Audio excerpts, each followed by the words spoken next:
Bonjour à tous chers amis de YouTube. Comme promis, voici aujourd'hui la vidéo concernant le changement des condensateurs de l'alimentation de la Neta 8. J'ai démonté mon alimentation à Neta 8 pour pouvoir vous présenter les nouveaux condensateurs que j'ai mis dedans pour remplacer les anciens que j'ai ici, un instant, que je vous ai montré dans la vidéo. C'est entre les deux anciens condensateurs qui ont cramé. Donc déjà, vous pouvez voir que la taille des condensateurs neufs est bien plus importante que celle des anciens. Déjà, niveau diamètre, c'est pareil. Donc ils sont vraiment plus gros. Effectivement, ces deux petits condensateurs d'origine étaient trop légers pour une alimentation comme celle-là.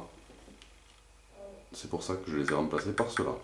Je vous mettrai dans la description le lien sur lequel vous pourrez commander ces condensateurs pour les remplacer au cas où ils viendraient à cramer.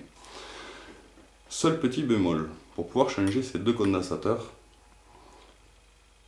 il va vous falloir déplacer ce composant que vous voyez là.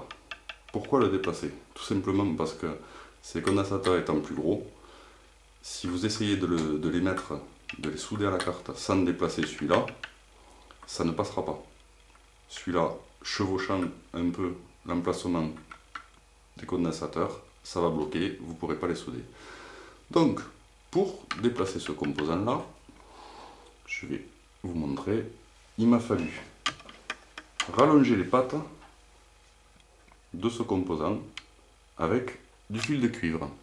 Fil de cuivre que bien évidemment, j'ai pas acheté, mais que j'ai trouvé sur une vieille alimentation de PC.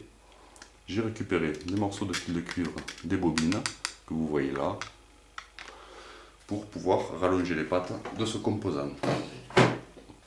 Une fois les pattes de ce composant rallongées, j'ai pu souder ces deux condensateurs pour pouvoir refaire fonctionner l'alimentation. Je tiens à préciser une chose. Avant de changer les condensateurs, bien entendu, nous avons envoyé un message à Gearbest disant que ça avait cramé en leur faisant des photos et compagnie.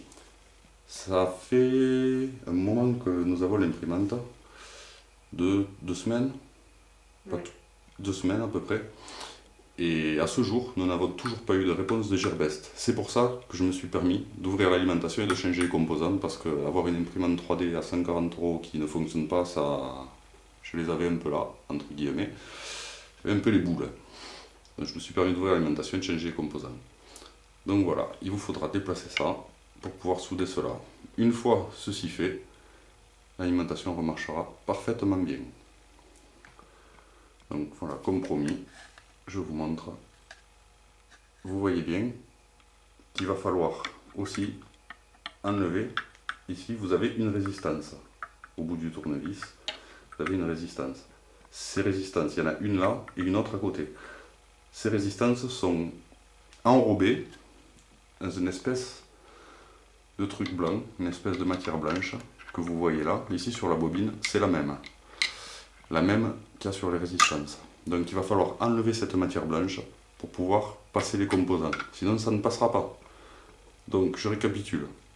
Vous démontez la carte, dessoudez les vieux condensateurs. Vous dessoudez ce composant rouge que vous voyez là.